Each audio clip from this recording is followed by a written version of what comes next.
आमर समस्या को जो जिलापाल कि जिला प्रशासन कहीं न शुणिले से बर्तमान सामना को बाहर बरपदा स्थानीय लोके से ये समस्या को समाधान करने जिलापाल प्रेसर पकाइवाई ये बरपदा बजार बंद हो 12 घंटिया आंदोलन करम सहित अच्छू आम जिलापाल को अनुरोध करूँ सी एठिक आसिक आम दाबी और समस्या प्रति ध्यान दिंतु शुणु ये बरपदा इंजीनियरिंग कॉलेज को बंचा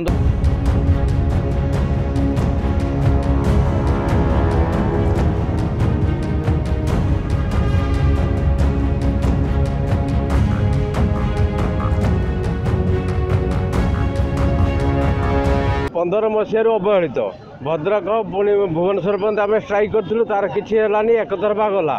बर्तमान जदि किसी जिला प्रशासन न शुणुची आम ईडी ऑफिस घरे करूँ नवीन निवास घरे करूँ तो भूक उपास 15 मसीह आम अवहेलित दरमा पाऊना रिटायर्ड वाला को पैसा दि जाऊनी जिलापाल आसतु जिलापाल जवाब दिंतु आम केते थर गुहार शुणुनी से जिलापाल कहीं शुणुना।